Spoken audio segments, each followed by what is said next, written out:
Bom dia para vocês. Começando nossa aula 14, sobre o capítulo 27 do livro, que é sobre circuitos. Como eu disse, nós já estudamos vários circuitos, mas agora a gente está focando em propriedades dos circuitos mesmo, pensando como é que ele funciona. Na aula anterior nós vimos que o circuito precisa ter uma fonte de energia. Essa fonte faz aparecer no circuito uma corrente, né? E nós vimos que basicamente essa força eletromotriz vai ser igual a resistência vezes a corrente, se tiver só um resistor, né? Basicamente é isso. Mas isso é um circuito muito simples. Então foi a nossa primeira ideia. Bom dia, você que chegou agora. Desculpa, não deu para ver o nome. Bom, e hoje nós vamos falar sobre esses dois tópicos aqui, complementando a aula anterior para a gente fechar essa ideia. Vamos falar sobre a associação de resistores em série e sobre a tensão entre dois pontos. A associação de resistores em série, vamos lá. Ela é bem simples, a ideia, mas é importante que a gente pense um pouquinho o que significa essa ideia, né? Então, temos o seguinte, não sei se eu já comentei com vocês, mas isso que a gente desenha é uma representação do circuito. Aqui vocês têm que imaginar que no lugar desse E tem uma bateria de verdade, que no lugar desse R1 tem o equipamento elétrico, pode ser um ferro elétrico, um chuveiro elétrico, uma TV, um computador. Qualquer coisa a gente representa por uma resistência. Beleza, então se nós tivermos três resistores ligados desse jeito aqui, que mostra a figura, onde termina um, começa o outro. E todos eles estão ligados no mesmo fio. Todos eles formam um único caminho aqui, portanto uma única malha, que é um único caminho fechado. Né? Nessa situação a gente fala que os resistores eles estão em série, tá? Esqueci de ligar aqui. Então os resistores estão em série. Aí o que acontece? Quando a gente tem vários resistores assim, um atrás do outro, isso é o que a gente chama de uma associação de resistores, tá? E para simplificar o problema, a gente pode interpretar esses três resistores como sendo um único resistor. Como diz aqui no livro, resistores em série, a gente pode representar por um único resistor que nós vamos chamar de resistor equivalente. E esse REQ vai ser a resistência equivalente.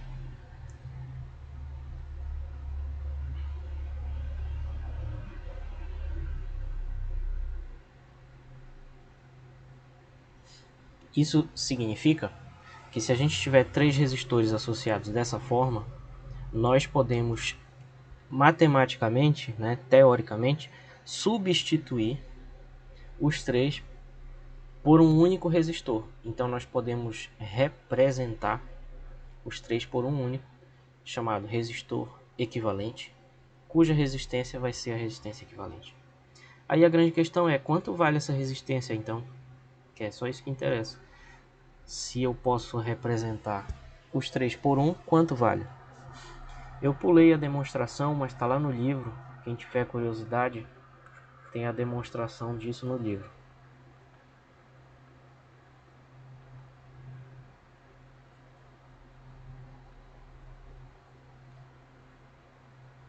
Que o conteúdo da nossa disciplina, eu já falei várias vezes para vocês, ele é um pouquinho espremido. Então algumas demonstrações dessa eu procuro pular para a gente entender melhor só o que significa mesmo as coisas. E nós vimos então, né, que isso se reduz a um circuito que, olha só que interessante, é o circuito que nós estudamos terça-feira na aula anterior, onde tem uma única fonte e um único resistor, Então nós conseguimos reduzir esse caso mais complicado, onde tem três resistores, para um caso mais simples onde tem um só. Feito isso, essa resistência equivalente ela é dada por essa expressão. Quando os resistores estão em série, a resistência equivalente é dada simplesmente pela soma dos três. E a corrente é dada pela força eletromotriz, que é a tensão fornecida pela fonte, dividido por essa resistência equivalente. Certo, pessoal? Deu para entender como é que funciona mais ou menos aqui? Então, se a gente tivesse um exercício, o exercício diria o seguinte: sabendo que R1 vale 2 ohms, por exemplo, o R2 vale 3 e o R3 vale 5, calcule a resistência equivalente. Aí a resistência equivalente ia ser 2 mais 3 mais 5, ia ser 10 ohms. Tá? Então seria mais ou menos assim o exercício. E de posse disso, eu poderia dizer, por exemplo, sabendo que isso é uma bateria de 12 volts, que é um caso bastante comum, né? Tem nos carros e tal. Calcule a corrente. Então a corrente seria, dada por essa fórmula aqui, seria os 12 volts da fonte dividido pelos 10 ohms da resistência equivalente. Então a corrente seria 1,2 ampere. Tudo em unidade do SI vai dar ampere. Tá? Deu para entender, pessoal, essa ideia e esse exemplinho improvisado aí? Deu para entender?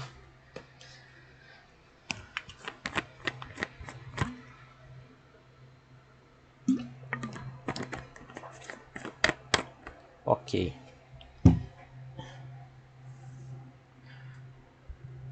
Então vamos ver um exemplo exatamente como eu acabei de falar. Ó, vamos imaginar que a gente tem aqui um circuito, tem uma fonte de 12 volts. E aí a gente tem três resistores, um de 10 ohms, outro de 6 e outro de 4. Qual vai ser a resistência equivalente? Letra A. E qual vai ser a corrente? A resistência equivalente, como eles estão em série, isso daqui a gente tem que ter sempre em mente isso, que tem que ver se está em série ou de outro jeito. De outro jeito é como a gente vai ver na próxima aula. Por enquanto só em série. Em série a gente soma 10 mais 6 mais 4, bem tranquilo, dá 20. Então a resistência equivalente é 20 ohms. Tá? Essa daqui é a resistência equivalente.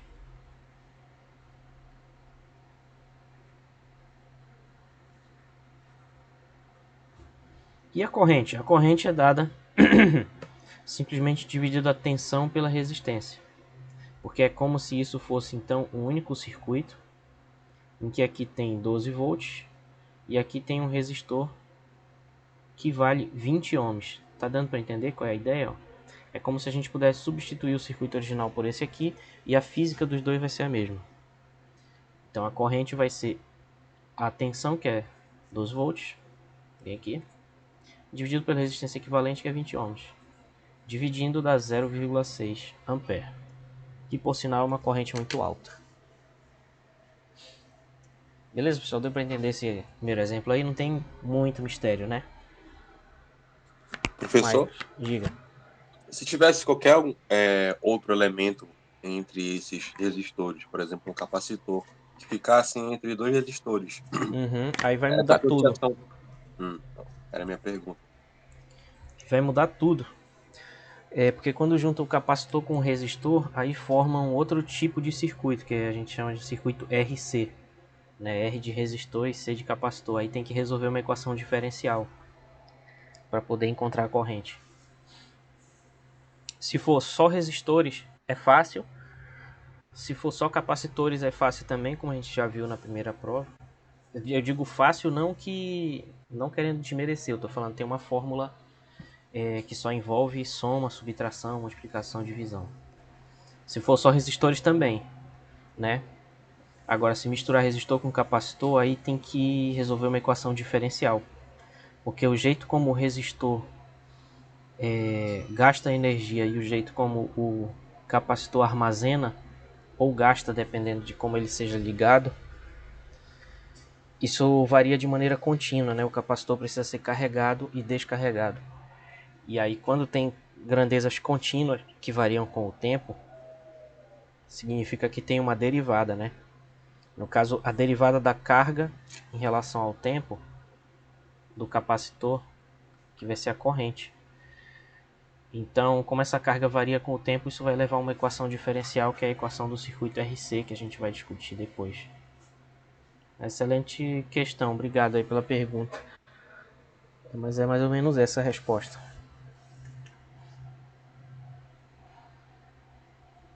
Mas aí, por exemplo, se tivesse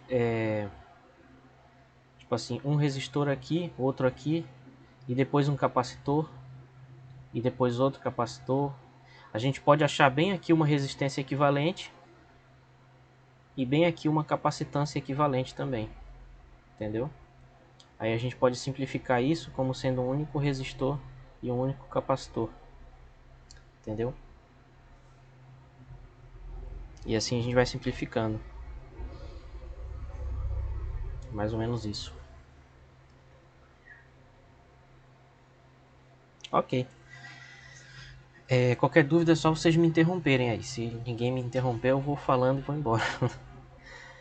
Tá, então depois de discutir essa questão do resistor em série, né? Nós temos que discutir sobre a tensão entre dois pontos. Como é que a gente calcula a previsão teórica para a tensão entre dois pontos? Nesse caso aqui, por exemplo, a tensão entre os pontos A e B. Aqui a gente tem uma fonte real, discutimos sobre fonte real no final da nossa última aula. O que é uma fonte real? É uma fonte que tem uma resistência interna, que nós chamamos de Rzinho, e que tem uma força eletromotriz ideal, que é esse E.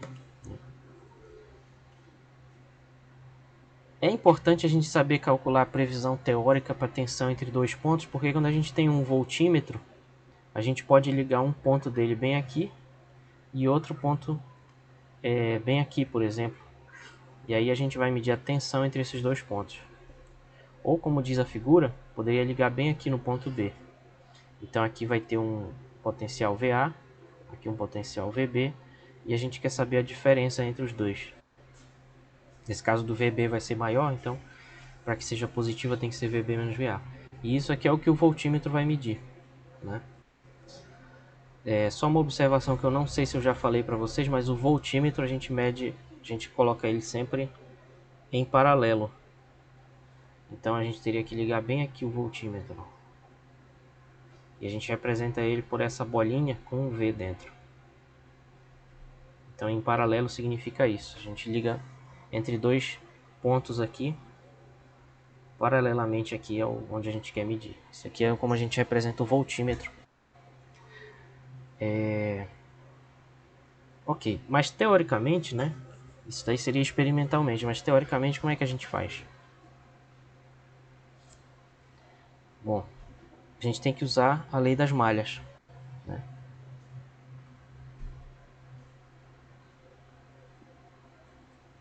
Que apesar dela ter esse nome de lei, que talvez seja um pouco assustador, que é uma lei da física, né? Não sei o que. É simples.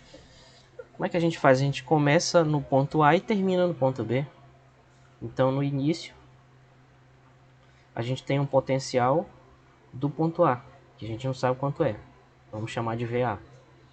Depois a gente passa pela fonte.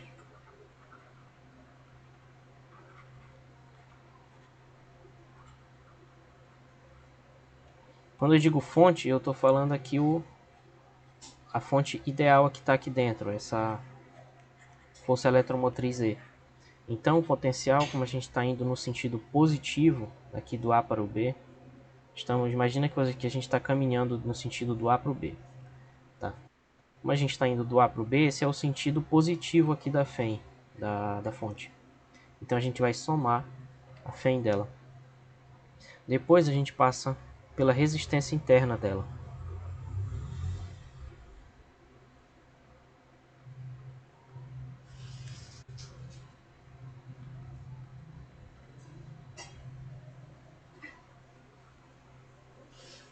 Passando pela resistência interna da fonte, agora vai ter uma queda de tensão, como nós já vimos na aula anterior, né?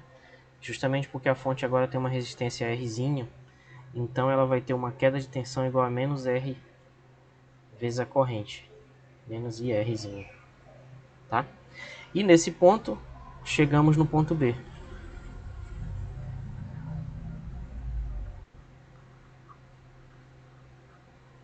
Certo? Então se a gente chegou no ponto B, significa que esse potencial ele é igual a B.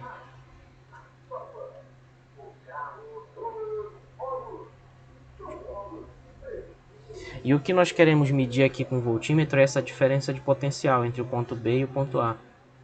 Tá? Isso aqui é a tensão entre os pontos A e B. Bom dia, Davi. Tensão entre os pontos A e B. É isso que o voltímetro vai medir. Tá? Então o que nos interessa calcular é VB menos VA. Então passando esse VA subtraindo para o lado de lá, vai ficar epsilon menos IR igual a VB menos VA. E essa é a nossa solução. Vamos só escrever do jeito direito para não ficar esquisito.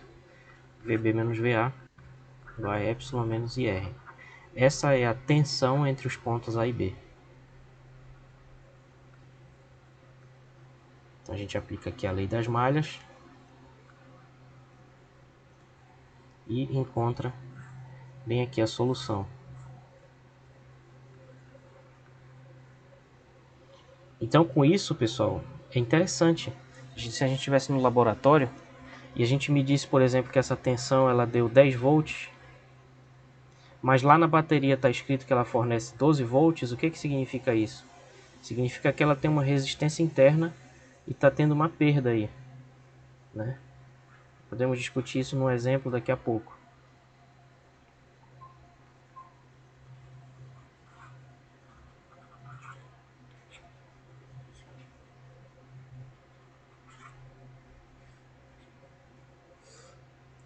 Beleza. Por exemplo,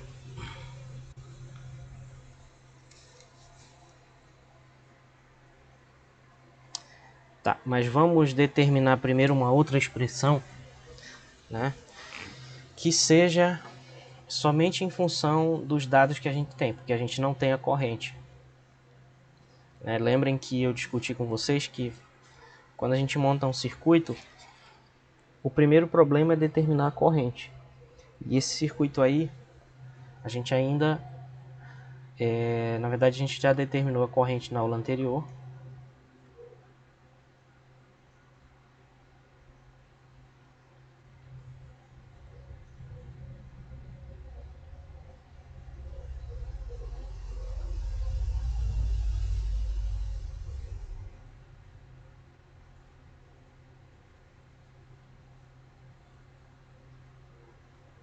A gente já determinou a corrente no circuito, nesse circuito na aula anterior, né? E o que a gente quer então é expressar essa tensão tirando essa corrente daqui para que a gente possa expressar só em termos de coisas que a gente conhece, que seria a resistência interna da fonte e a resistência do resistor lá. Então, vimos que o I vai ser a FEM dividido pela resistência interna mais a resistência externa lá do resistor do circuito. E assim, né, substituindo lá na relação anterior, isso aqui é o que nós vimos na aula anterior, né?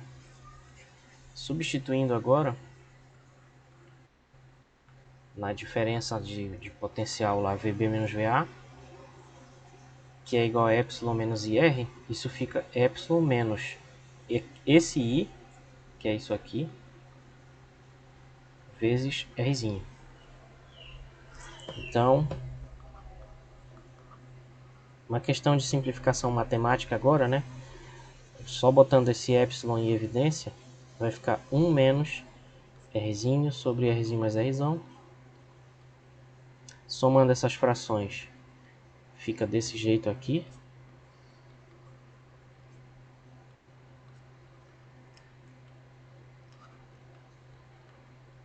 Uma questão matemática, né?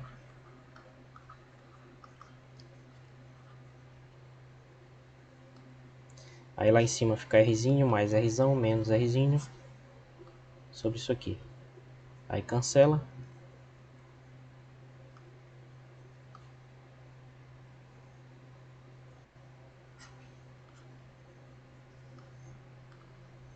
E conclusão, a diferença de potencial entre os dois pontos é simplesmente R sobre Rzinho mais R vezes a tensão. Por que que a gente chegou nessa expressão? Porque aqui dá para perceber uma coisa muito interessante, que é o seguinte, ó. Aqui eu estou dividindo um número por um número maior que ele, né? Porque a resistência é sempre positiva. Então, se aqui fosse 10 ohms, por exemplo, aqui seria 10 mais uma resistência interna que poderia ser 1, por exemplo. Então, essa fração aí, ela seria 10 sobre 11, que é um número menor que 1. Não sei se vocês estão conseguindo entender. Então, essa divisão aqui, ela vai dar sempre uma fração menor que 1. Isso significa que essa tensão aqui vai ser igual à tensão fornecida pela fonte vezes uma fração menor que 1. Tá? Se fosse, por exemplo, aqui se fosse 8 e o Rzinho fosse 2, essa fração ia dar, ó, essa fração ia ser 8 dividido por 2 mais 8. Como a gente está dividindo a mesma grandeza, a unidade vai desaparecer. Então vai ficar 8 sobre 10, que é 0,8. Isso significa que a tensão entre os dois pontos lá, VB menos VA, vai ser 0,8, ou seja, 80% da tensão fornecida. Então o que essa relação mostra é que o simples fato da fonte ter uma resistência interna reduz a tensão fornecida pela fonte. Por quê? Porque uma parte da energia é gasta dentro da própria fonte. Então nesse exemplo que eu dei, se a resistência interna da fonte, que é o Rzinho, for igual a 2 ohms e a resistência externa for 8, então a eficiência, digamos assim, vai ser 80%. Então a fonte só vai conseguir fornecer 80% do que está escrito na etiqueta. Entendeu?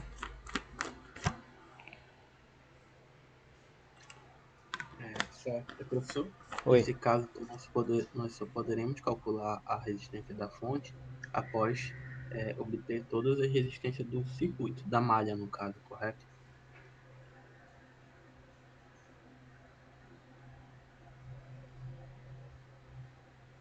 Poderia, do ponto de vista teórico, sim, mas experimentalmente, tu poderia, se estivesse no laboratório, tu poderia medir bem aqui a corrente, ó.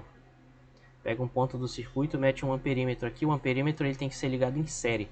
Ele tem que ser enfiado direto aí no fio. Tem que cortar o fio aqui no meio e meter o amperímetro aqui no meio. Aí ele mede a corrente. Imagina que tu está no laboratório, aí tu meteu um amperímetro aqui e mediu a corrente. Colocou o voltímetro aqui e mediu a tensão.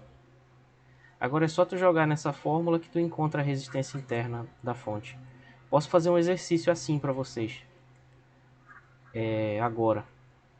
Já estava pensando nisso, que eu acho que vai exemplificar bacana.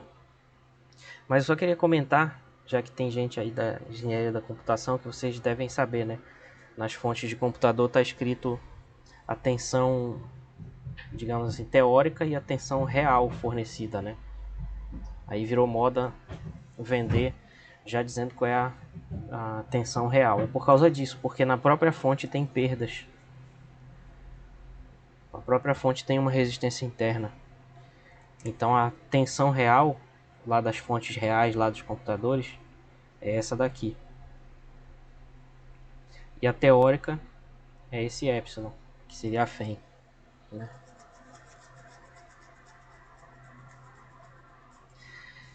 Mais ou menos isso, tá, pessoal? Mais ou menos. Bom, então vamos ver um exemplo.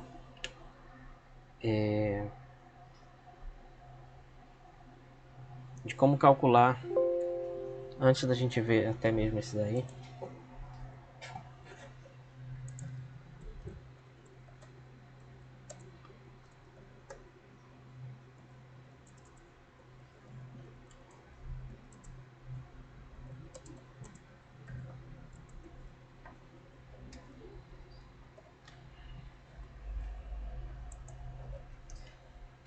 Deixa eu só pegar a figura aqui, que ela ajuda.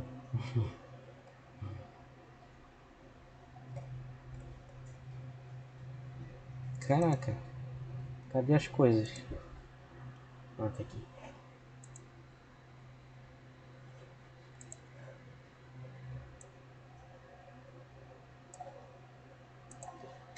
Então vamos considerar esse exemplo aqui, ó, em que são dados pra gente, dados medidos no laboratório.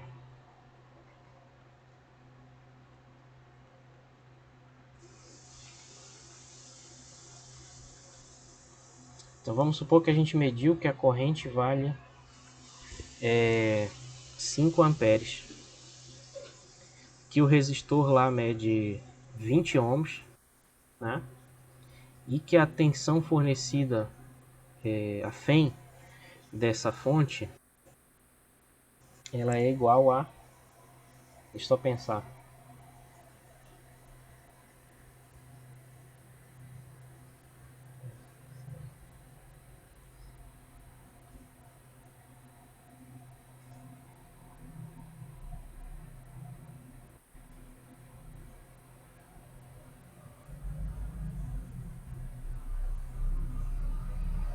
vamos supor que seja 120 volts, tá? Aí a pergunta é: quanto vale a resistência interna da fonte?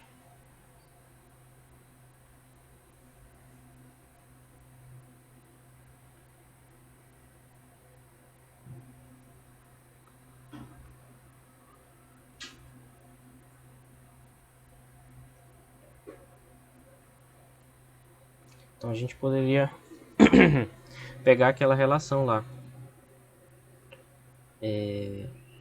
Tá, faltou eu dar mais uma coisa aqui. E eu não sei se vai funcionar esse exemplo. Vamos ver, pessoal. Eu estou improvisando aqui. Vamos ver que... Deixa eu só pensar um pouco. Que vai ficar assim. Então aqui vai ser... Ah, mas o Rzinho é incógnito, né? Tá. Então vai ser delta V menos epsilon sobre I. Esse vai ser o Rzinho. Vamos ver se vai dar certo, pessoal. Vamos supor que a gente mediu e viu que a fonte ela fornece uma diferença de potencial real, que é VB menos VA, igual a 100 ohms. Tá? Aí a pergunta é: qual é a resistência interna da fonte? Tudo isso aqui a gente pode medir usando o multímetro. O multímetro mede corrente, mede tensão, no caso é essa daqui. E essa daqui não é medida em laboratório, essa daqui é o que está na etiqueta. A gente comprou uma bateria muito porrada, inclusive, né? 120 volts. E o resto a gente mediu no multímetro. O multímetro mediu a tensão aqui entre os pontos A e B. A gente meteu aqui um voltímetro. Bem aqui a gente colocou um amperímetro, mediu a corrente. E bem aqui nesse resistor a gente usou ele para medir a resistência. Tá? Isso tudo no laboratório, vamos supor. Aí com isso calcule a resistência interna da fonte.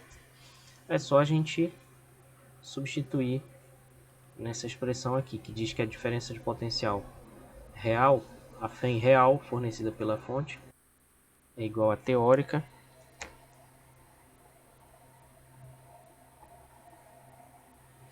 pessoal, vocês podem tirar do mudo e voltar para o mudo, que está ficando um ruído, e o Google Meet ele tem essa demência. Valeu.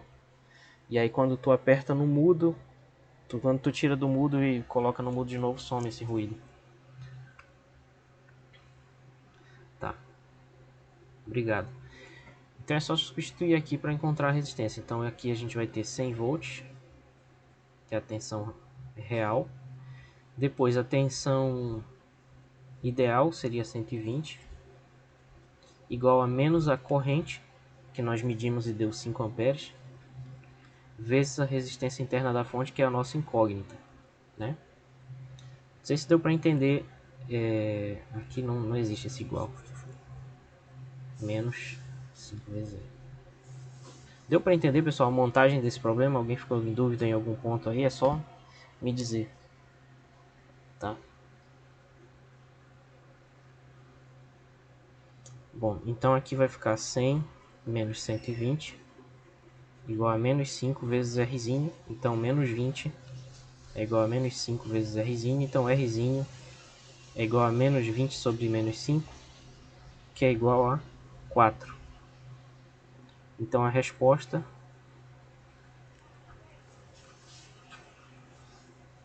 a resistência interna dessa fonte é 4 ohms nessas circunstâncias. Tá? Então é possível no laboratório você medir a resistência interna da fonte, medindo a tensão que ela realmente fornece, né? E vejam aí que o valor do resistor lá nem entrou diretamente na conta, porque ele está embutido no valor da corrente. Se o resistor fosse diferente, a corrente seria diferente. Mas como a gente mediu a corrente, o valor do resistor nem entrou no cálculo. Deu para entender, pessoal, esse exemplinho aí? Mais ou menos. Professor, Oi? uma fonte real ela é basicamente um gerador, não é? Não, Não? não. O gerador ele transforma uma energia mecânica ou uma outra forma de energia que não seja elétrica em energia elétrica. Então, por exemplo, a usina hidrelétrica ela transforma energia potencial, né, que vem lá da água que está lá em cima, vai se transformando em energia cinética. Então é uma energia mecânica que faz girar a turbina, que gera uma indução lá, não sei o que, e gera corrente. Então é uma energia mecânica virando energia elétrica. A fonte não, ela não é um gerador, porque ela já recebe energia elétrica da tomada. Desculpa, eu estou falando besteira. Que eu estou pensando em fonte de computador. A fonte de computador, a fonte que a gente chama de fonte, mas na verdade é uma outra coisa.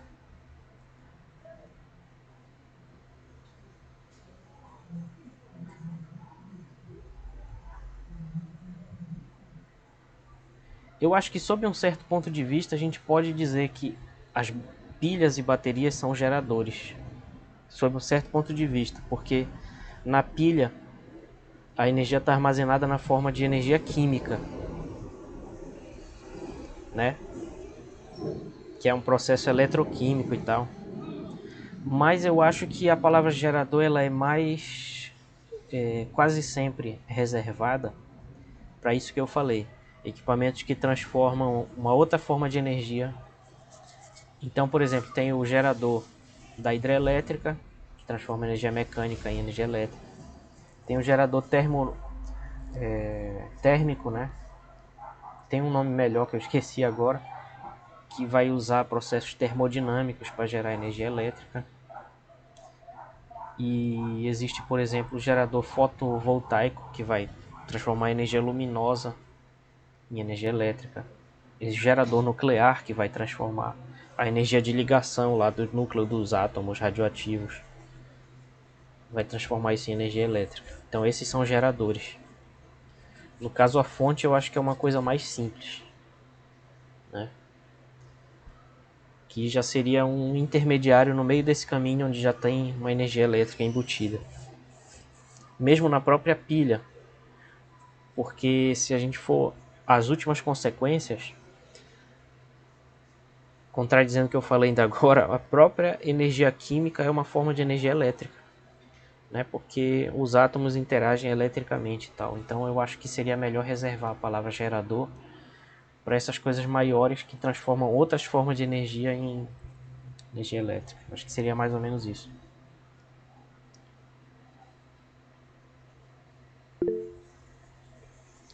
Alguém levantou a mão? Diga.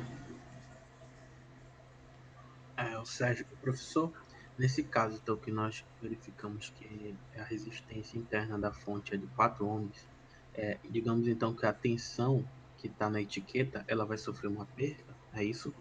Exatamente, porque lá Aí, na, só com aquela formulinha anterior que o senhor passou, nós podemos verificar quanto real mesmo a intenção da fonte? não, porque aí vai depender do que tu tem e do que tu não tem. Nesse caso aqui eu montei uma situação em que tu tem um multímetro e aí tu mediu essa tensão real já, que é bem aqui, ó, deu 100. Então tu já sabe qual foi a perda. Olha, eu escrevi errado aqui, não é ohm, é volt. Tá, então eu tô Ah, supondo essa situação. então nesse caso nós já tínhamos, né, o valor real que ela Uhum, alimentaria a malha, no caso que seria 100 volts, é, e nós buscamos nesse momento então saber a resistência interna, né? é. Beleza. Eu poderia ter montado o problema ao contrário. Eu poderia dizer, sabendo que a resistência interna da fonte é 4, diga qual vai ser a tensão real É, fornecida por ela. Isso aqui seria uma também outra situação. é uma situação também. Mas aqui eu estou supondo que a gente está num laboratório. Aí no laboratório tu pode medir isso aqui. Entendeu? Seria mais ou menos isso. Ok. Mais alguma questão em relação a esse exemplo ou a gente pode prosseguir?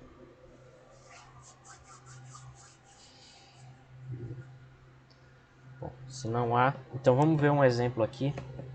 Que a gente tem um resistor, uma fonte real e vamos determinar a corrente. Tá, então supondo que a gente tem agora, como mostra a figura, uma FEM de 12 volts, né? Com uma resistência interna já conhecida de 2 ohms e com um resistor ali no circuito de 4 ohms. Tá? Aí a pergunta é, quanto vale a corrente? Então agora é uma pergunta diferente do outro exemplo. Como é que a gente faz? Tem uma fórmula para a corrente, na verdade, né? A corrente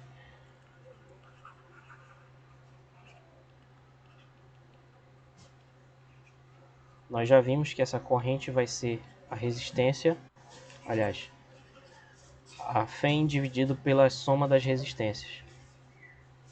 Então vai ser simplesmente 12 dividido por 2 mais 4.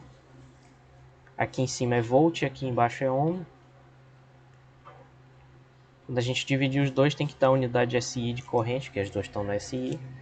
Então fica 12 dividido por 6 amperes. Ou seja, a corrente é 2 amperes. Tá? É isso. Então nós temos algumas fórmulas aí para esse problema dessa fonte real com um resistor. Eu poderia colocar na prova, por exemplo, assim, ó. Tem uma fonte aqui real. Tá aqui a resistência interna dela, Rzinho. Aqui é a FEM dela. E bem aqui tem resistores em série, tá? 3 resistores em série. Aí eu poderia perguntar, calcule a corrente. Então o que vocês teriam que fazer? Teria que primeiro achar uma resistência equivalente aqui, para simplificar isso e virar o caso anterior lá. Onde aqui vai ter uma resistência equivalente. Então isso seria uma possibilidade de uma questão na prova, por exemplo, baseada nesses exemplos aí, certo? Que aí complicou um pouquinho, mas só juntou uma coisa com a outra, não complicou muito.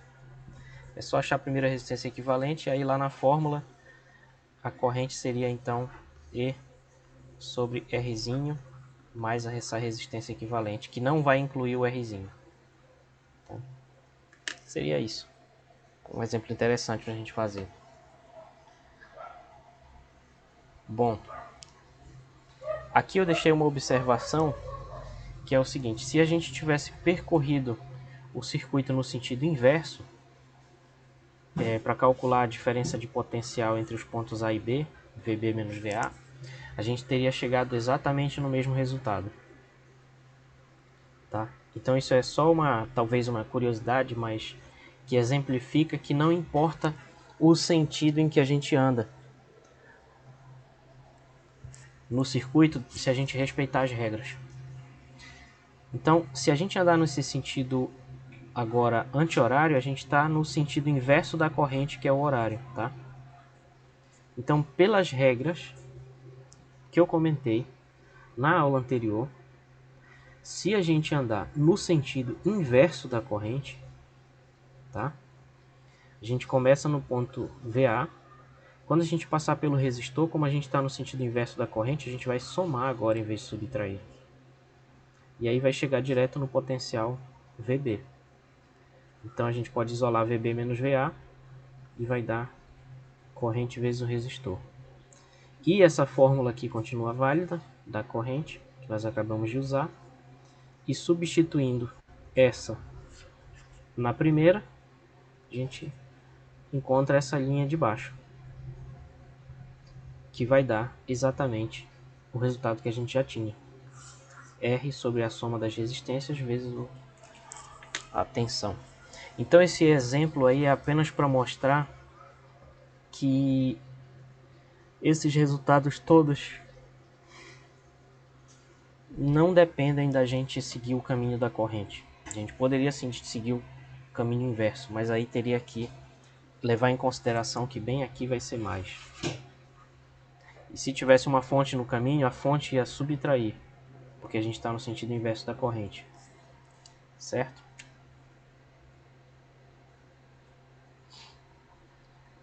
Ok. Agora vamos ver um caso limite, que é a fonte ideal. Na verdade, pensando de um jeito, digamos assim, mais engenheiro, que eu não tenho essa habilidade, eu não tenho essa formação, mas forçando um pouco a mente, o que seria esse caso limite? Seria o caso em que a resistência R é desprezível. Ou seja, a fonte ela é aproximadamente ideal.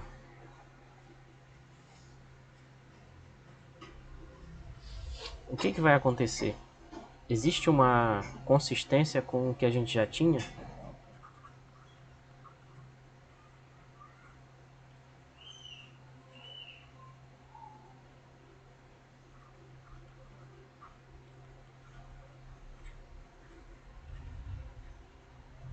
E a resposta é sim.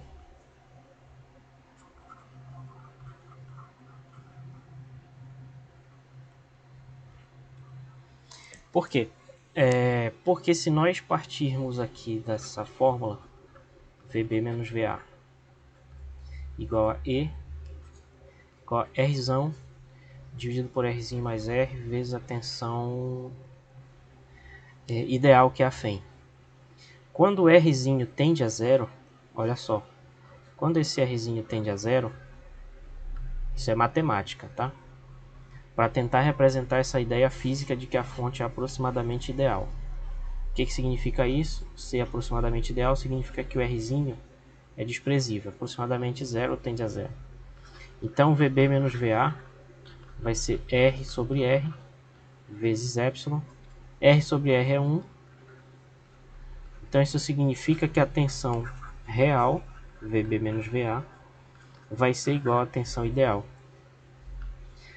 Então a gente recuperou com isso a situação ideal. Por quê? Porque a tensão fornecida é VB menos VA e a tensão ideal é epsilon, e as duas são iguais.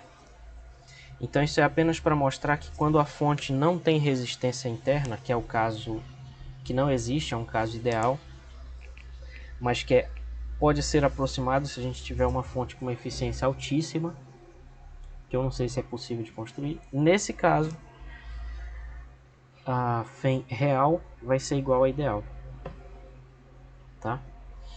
Devido a esse limite matemático que mostra que nossas equações elas têm uma coerência entre si, tá? Que a gente não está atropelando a matemática aí dos circuitos. Deu para entender mais ou menos?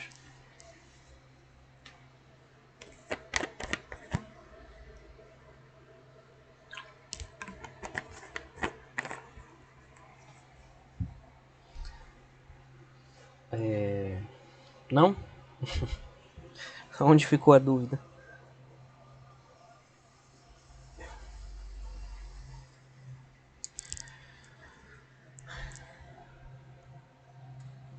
Tá. E aí, só um comentário aqui, que a gente sempre fala potencial. Tá legal, obrigado. O potencial no ponto A, o potencial no ponto B, mas quanto é que vale? A verdade é que a gente não se preocupa com isso. Porque só o que interessa é a diferença de potencial, que é a tal da tensão, né? Mas acontece o seguinte, que existe uma convenção, que é quando a gente liga um ponto à Terra, quando a gente realmente pega um fio que está aqui e a gente liga esse fio aqui na Terra, deixa eu desenhar a Terra aqui. Isso aqui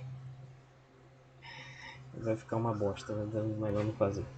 Quando a gente liga esse fio na Terra, a gente representa desse jeito, ó, essa barrinha com essas várias barrinhas aqui que vão diminuindo, tá? Isso é o símbolo do aterramento, quer dizer que a gente ligou o fio no chão mesmo, na Terra. E por convenção, a gente considera que o potencial nesse ponto que está ligado na Terra é igual a zero, tá? Isso é uma convenção. Por que é uma convenção? Porque o potencial está sempre determinado a menos de uma constante. Então a gente tem a liberdade de fixar o valor dele em algum ponto e calcular a partir desse ponto diferenças, tá? Então isso é o argumento matemático que nos permite fazer isso. E aí a gente supõe então que a Terra, o chão, ele está sempre com potencial nulo, tá? E aqui na figura da direita a gente poderia ter aterrado lá em cima, então nesse caso o potencial nesse ponto aqui é que seria zero. E aí se a gente fizer essa matemática da lei das malhas lá para determinar a corrente, não interessa onde a gente comece e onde a gente termine, não interessa o sentido da corrente, se é por horário ou anti-horário, se a gente vai no sentido da corrente ou no inverso, corrigindo, e não interessa se a gente aterrou ali embaixo ou ali em cima, a corrente vai dar a mesma coisa, tá? Esse é o ponto. Porque o que interessa são diferenças de potencial. Então se a gente fixa o potencial num ponto, isso não influencia nas diferenças de potencial que vão aparecer ao longo do circuito. Beleza? Só uma curiosidade para vocês: os engenheiros eletricistas e as engenheiras eletricistas, eles têm que tomar cuidado que só pode aterrar a casa num único ponto. Não sei se vocês já ouviram falar disso. Porque imagina se a gente tivesse uma casa bem aqui, assim ó, grande. Aqui a casa. Vamos supor que isso seja uma casa. Se ela fosse aterrada em dois pontos, o pessoal lá da engenharia elétrica, eles fazem todo um estudo de que na verdade o próprio solo tem uma resistência, o chão tem uma resistência.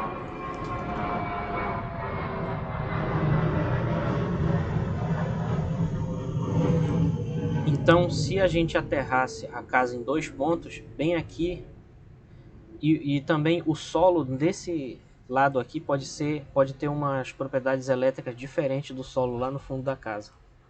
E isso vai gerar uma diferença de potencial entre os dois pontos. E além disso, o chão tem uma resistência. Então se a gente aterrasse em dois pontos, seria um problema. Porque ia passar uma corrente entre os dois aterramentos. Se caísse um raio, por exemplo, se tiver uma descarga elétrica na casa, por exemplo, né? Ou se o chão realmente for um bom condutor. Por exemplo, se tiver rochas, vai ser diferente de ter argila, entendeu? Então o pessoal lá da engenharia elétrica se preocupa com tudo isso. É bem interessante isso. Bom dia, Cícero. Tá? Então, concluindo, a curiosidade é: a gente não pode aterrar a casa em dois pontos, só pode aterrar num único ponto. Porque se aterrar em dois, vai gerar uma corrente aqui que vai inutilizar todo o objetivo de ter um aterramento, que é justamente ter um potencial nulo em algum ponto, onde a gente tem a Terra, que é que a gente chama de reservatório elétrico, né? Qualquer descarga que a gente jogar na Terra vai desaparecer, porque a Terra é muito grande. Não é que ela vai desaparecer de fato, é que vai se tornar desprezível em relação ao tamanho da Terra. Então, por esse motivo aí, basta ter um aterramento. Interessante isso, né? Bem interessante. Bom, Professor, diga. então nesse caso, na malha, quando eu coloco um aterramento, ele deve ser considerado como uma resistência na hora de calcular ou não? Não, não. O único efeito do aterramento é dizer nesse ponto o potencial é zero. Esse é o único Então efeito. eu devo seguir, digamos que se eu for no sentido mesmo como a gente usa, né, de Uhum. sentido para cima, no caso aí da fonte, eu devo te considerar ele na hora de somar. Seria Ou tipo assim, ó. Seguindo a lei das malhas, a gente começa com potencial VA e aí a gente vai simplesmente dizer VA igual a zero. Depois a gente passa aqui pela FEM, aí esse potencial que é zero vai somar com a FEM. Depois a gente passa pela resistência interna, então vai ficar só epsilon e a gente vai subtrair IR, tá? Depois a gente vai chegar no ponto B, então isso tudo vai ser igual ao potencial no ponto B. entendi. No caso ele é o valor zero mesmo. O VA vai ser zero, simplesmente. Porque quando a gente tem um fio aqui sem nada, ó, todos os pontos desse fio, até eu chegar em alguma resistência, fonte, capacitor, alguma coisa, todos os pontos desse fio vão ter esse potencial igual a zero, inclusive o ponto A. Então o potencial no ponto A vai ser zero.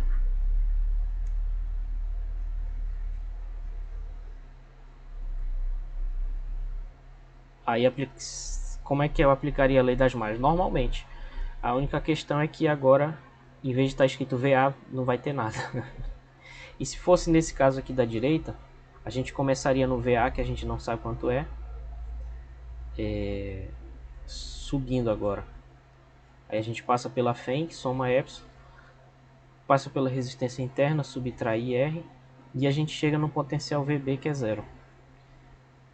Mas nos dois casos, percebe que nos dois casos vai dar o mesmo resultado, porque aqui VB menos VA, esse aqui é zero, vai ser epsilon menos IR. E no outro caso vai ser a mesma coisa, se eu passar o VA subtraindo, né? Vai ficar VB menos VA igual a epsilon menos IR. Nos dois casos vai dar o mesmo resultado. A diferença é que num deles o VA é zero e no outro deles o VB é zero. Mas a diferença entre os dois se mantém a mesma, que é essa, epsilon menos IR. Entendeu? Entendi. É isso. Alguma questão, pessoal? Eu não tô lendo aqui o que vocês estão falando.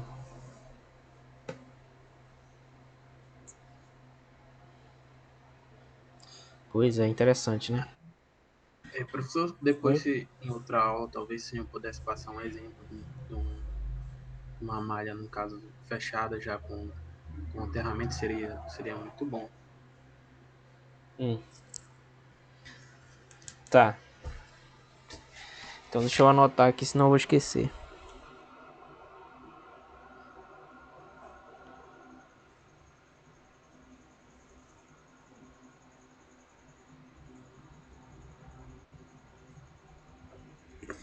Tá bom. Então eu vou pensar nos exemplos aí para a próxima. Não sei se na próxima aula. Talvez fosse melhor na próxima aula, né? Fechar um assunto. Porque senão vai ficar pro ano que vem aí. Fica difícil. Então, para fechar hoje, vamos discutir a potência dissipada por uma fonte real, tá? A potência ela é igual a corrente vezes a tensão, tá? Então, numa fonte ideal, a potência vai ser a corrente vezes a FEM ideal, que é o epsilon. Numa fonte real, a potência vai ser a corrente vezes a tensão real, que é o V, tá? Sendo esse V essa diferença de potencial aqui entre os pontos B e A, que é VB menos VA. Então vamos calcular a diferença entre as duas. Eu falei besteira, né? Falei potência dissipada. Não. Isso daqui é a potência fornecida.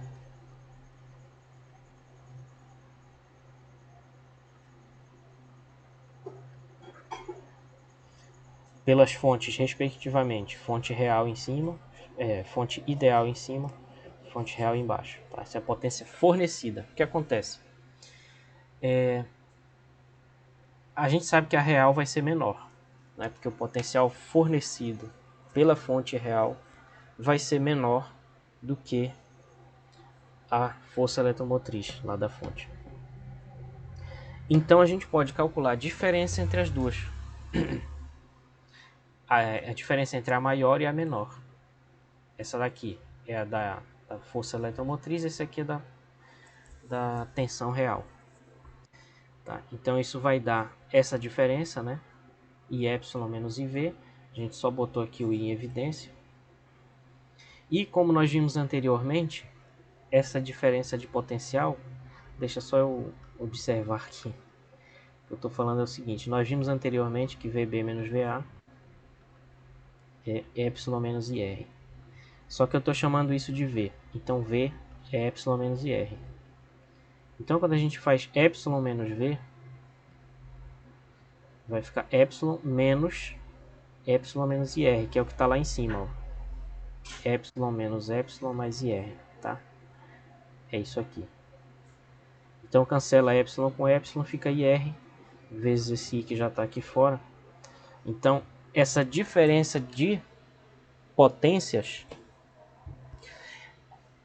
é a diferença entre o ideal e o real. Então o que é essa diferença? É o que foi dissipado pela própria fonte. Então a potência dissipada pela própria fonte vai ser igual a corrente ao quadrado vezes a resistência interna da fonte. Nós demonstramos isso matematicamente aí, né? Usando essas equações das fontes e tal. Tá? Então fica aí como comentário final de que a potência dissipada por uma fonte real ela é justamente a corrente ao quadrado vezes a resistência interna. Então, quanto maior a resistência interna da fonte, mais energia ela vai dissipar, né? E vai ser proporcional uma coisa a outra. Se a resistência interna da fonte dobra, a potência dissipada por ela dobra. Se a resistência interna diminui a metade, a potência dissipada pela fonte diminui pela metade. Mas é interessante que essa potência dissipada varia com o quadrado da corrente. Então, se a corrente dobrar, a potência dissipada vai aumentar 4 vezes. Tá? E se a corrente diminuir, por exemplo, de metade, a potência dissipada vai se reduzir a 25%. Entenderam? Aí tem essa fórmula aí. E aí, com isso a gente conclui por hoje então. E a gente continua na próxima terça-feira, que vai ser a nossa última aula do ano. E a gente se encontra de novo no dia 4 de janeiro, né? Que as aulas começam dia 3, então a nossa aula vai ser dia 4, tá? Então a nossa próxima aula é dia 21 de dezembro, terça-feira, e depois no dia 4 de janeiro, terça-feira de novo, tá? Mais alguma dúvida por hoje, pessoal?